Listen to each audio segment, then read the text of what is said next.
আসসালামু আলাইকুম রহমতুল্লাহ। আসসালামু আলাইকুম। আলিসলাম, ভালো আছো? জি ভালো আছি হুজুর। হ্যাঁ। হুজুর আপনি এটা কিভাবে থাকেন? এই যে আপনার ফ্যান নাই ঘরে, লাইট নাই, ভালো মতো আলো নাই, আন্ধার বাড়িতে খাওন দাওন খাইবেন কেমনে? কি করেন আপনি হুজুর? রান্না বান্না কিছু নাই। তখন খান কেমনে আমি আপনি? বাইরে হোটেল টোটেলে খাই বা কোনো মাদ্রাসায় গেলে পড়াই। এই কালকে রাত্রে পাউরুটি আনছিলাম, এই 2 পিস আছে এখন। এই এটা হয়তো পাউরুটি এটি খাইলে হুজুর ওই ভাত তো খাওয়া লাগবে। আমগো বাংলাদেশের জাতির খাওন সবাই ভাত। না, সেটা তো বুঝতে পারছি। এখন গরিব মানুষ কী করবো? তখন আপনার কি বাড়ি ঘর তো ওইটা কমপ্লিট করতে হবে হুজুর। বাড়িঘর করব। আমার বোন নুরজাহান হক চৌধুরী, তিনি আমার থেকে রাজশাহী বাড়ি নিয়েছিল সাভারের, তার এই আশুলিয়াতে ইয়ারপুর পোস্ট অফিস এবং তোমার ঘোষবাগ এলাকায়। কিন্তু সে আমার ওই 4 কাঠা জায়গা দেয় নেই, না দিয়া বিভিন্নভাবে আমাকে বিভিন্ন থানা টানা বিভিন্ন হয়রানি করছে। নুরজাহান হক চৌধুরী, স্বামী মশরুল হক চৌধুরী। তো আমি এটা বাংলাদেশ সরকারের কাছে আবেদন করতেছি, এবং আমি ফেসবুক ইউটিউবে ছাড়ছি কিছু। যদি আমাদের প্রধানমন্ত্রী তারেক রহমান, তার বাবা শহীদ প্রেসিডেন্ট জিয়াউর রহমান, আল্লাহ থেকে জান্নাতবাসী করুক, আমিন বলেন, আমিন। আমিন। খুব ভালো মানুষ ছিলেন বেগম খালেদা জিয়া।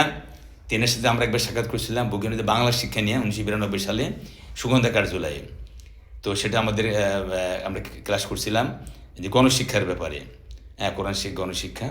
তো আমি তারেক রহমানের কাছে আবেদন জানাবো, আমার বড়াপা সে আমাকে সেই ইয়ারপুর পোস্ট অফিস আশুলিয়া থানা যে ঘোষবাগের জায়গা আমি কিনে দিয়েছিলাম জায়গাটা, সে আমাকে মাজায় 45,000 টাকা বাইন দিয়েছিল। 45,000 টাকা দিয়া অনেক আগে জমিটা কিনা হয়েছিল। তো সে আমাকে বলছিল তোকে 4 কাঠা জায়গা দিব, তুই আমার এটা কিনা দে, রেজিস্ট্রি করে দে এবং নাম যদি করে ঠিকঠাক করে দে।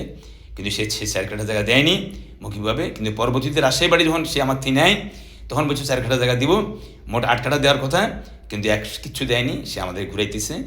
আমি আবেদন চাই এটা। তো আমার বড়াপার নাম হলো হাজি নুরজাহান চৌধুরী, স্বামী আলহাজ মোরশদ চৌধুরী, সাবেক ওসি এবং আপনার এএসপি, রিটায়ারমেন্টে গেছেন। আর বড় মেয়ের নাম আফরোজা হক চৌধুরী, সে উত্তরা কলেজের টিচার, বাড়ি গাড়ি সব কিছু আছে। তারপরে তার মেজো বোন ফিরোজা হক চৌধুরী, আমার মেজো ভাগ্নি, লন্ডনে সরকারি কলেজের প্রফেসর। তারপরে মাহমুদ হক চৌধুরী মলি, সে আছে উত্তরাতে, সেও ভালো সার্ভিস করে, তার হাজব্যান্ডও সরকারি কর্মকর্তা ছিলেন। আর মারুফ আমার বড় ভাগিনা, সেও ভালো অফিসার। এবং আলিফ আরেক ভাগিনা, সেও ভালো অফিসার, কম্পিউটার ইঞ্জিনিয়ার। তো সবাই সুখে আছে। আমার বড়াপা আমার থেকে জায়গা জমি সম্পত্তি নিয়ে সে লুটতরাজ কইরা এইভাবে মানে হক, বান্দার হক অর্থাৎ ওয়ারিসদের হক নষ্ট কইরা সে তার ছেলে মেয়ে দিয়ে কবরে দেয়। কি শান্তি পাবে আমি বুঝি না। সে এত কোটি টাকার মালিক হয়ে আপনার জমি মানলোকে। হ্যাঁ, মেরে দিল। তো হ্যাঁ লোভ, জামাই টামাই লোভে সবাই হইছে।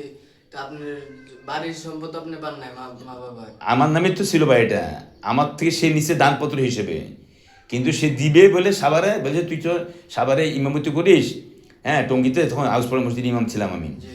তো তুই ওখানে থাক, আমার বলে দেখাশোনা করি। আমার অবাধ সম্পত্তি, হাজার হাজার বিঘা সম্পত্তি, কে খাবে এগুলা? একথা বলে সে আমার দিয়েছে, আমার রেজিস্টার করে নিয়েছে সাভার রাজশাহী বাড়িতে।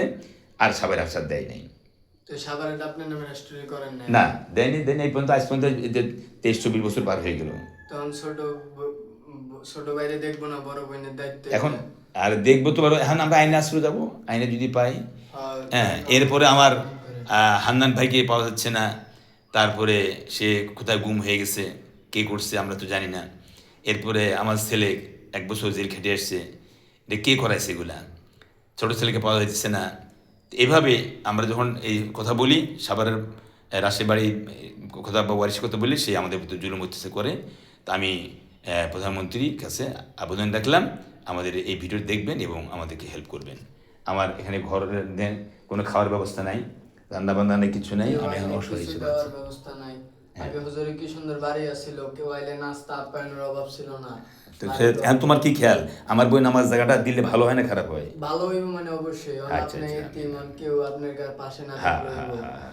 তুমি এখন কোন ক্লাসে পড়ো? আমি এবার ক্লাস 10 এ। আল্লাহ কবুল করুন, আমিন। নাম? আপনার কাছে তো পড়ছে। হ্যাঁ, হ্যাঁ। তোমার নাম বলো? আরাফাত। আরাফাত, মাশাআল্লাহ, আল্লাহ কবুল মঞ্জুর করুন। আসসালামু আলাইকুম ওয়া রাহমাতুল্লাহি ওয়া বারাকাতুহু।